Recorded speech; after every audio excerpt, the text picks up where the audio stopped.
Saudara terkasih, sekali lagi tentang bahasa roh. Lukas pasal 12 ayat 10, setiap orang yang mengatakan sesuatu melawan anak manusia, ia akan diampuni, tetapi barang siapa menghujat Roh Kudus, ia tidak akan diampuni. Saudara pernah ke sebuah ibadah di mana semua jemaatnya berbahasa ekstatik? Mari kita pelajarin apa itu bahasa roh yang alkitabiah dan apa itu bahasa ekstatik yang menghujat Roh Kudus. Ada 4 prinsip implementasi karunia dalam pertemuan jemaat di dalam 1 Korintus pasal 12 ayat 14. Pertama, karunia bahasa roh diberikan langsung oleh Roh Kudus sesuai dengan kebutuhan.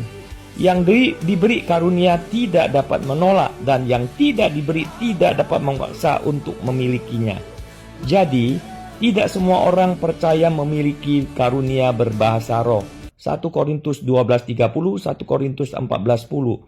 Oleh karena itu, karunia bahasa roh bukan prasyarat bagi seseorang untuk diselamatkan, karena kita diselamatkan bukan oleh perbuatan, tetapi oleh kasih karunia melalui iman kepada Kristus.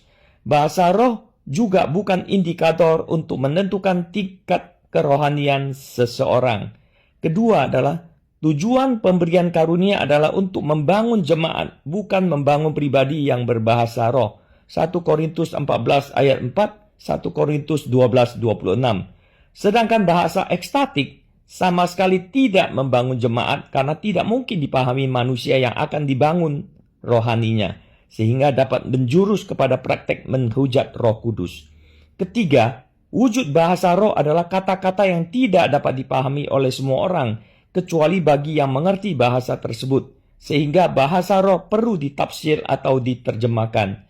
Jika tidak ada penafsir, maka orang percaya tidak boleh berbahasa roh dalam pertemuan jemaat. 1 Korintus 14:2, 5, 1 Korintus 13:28.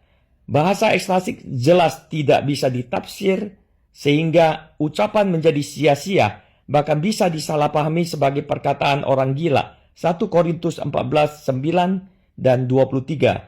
Artinya bahasa roh yang ditafsir berfungsi untuk membangun atau mengajar jemaat sehingga jemaat memahami isi hati Tuhan. Alkitab tidak menyebut fungsi lain dari karunia bahasa roh.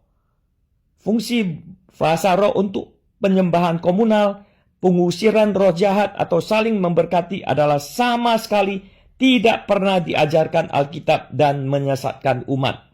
Keempat, dalam pertemuan jemaat, jika ada orang yang berbahasa roh, hanya 2 orang, maksimal 3 orang yang diizinkan berbicara, dan praktek bahasa roh harus dilakukan seorang demi seorang, serta langsung ditafsirkan. 1 Korintus 14:27.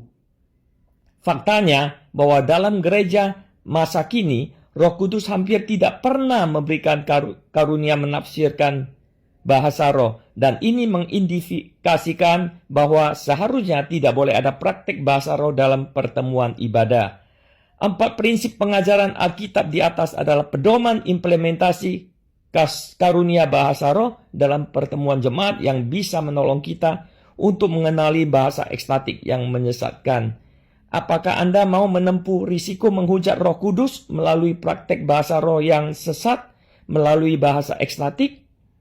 Saudara terkasih, jelas Paulus mengajarkan kepada kita buah roh adalah ketertiban. 2 Timotius 1 ayat 7, Galatia 6:22-23. Dan sebagai penutup 2 Timotius 4 ayat 3 dan 4, karena akan datang waktunya orang tidak dapat lagi menerima ajaran sehat, tetapi mereka akan mengumpulkan guru-guru menurut kehendaknya untuk memuaskan keinginan telinganya. Mereka akan memalingkan telinganya bagi kebenaran dan membukanya bagi dongeng.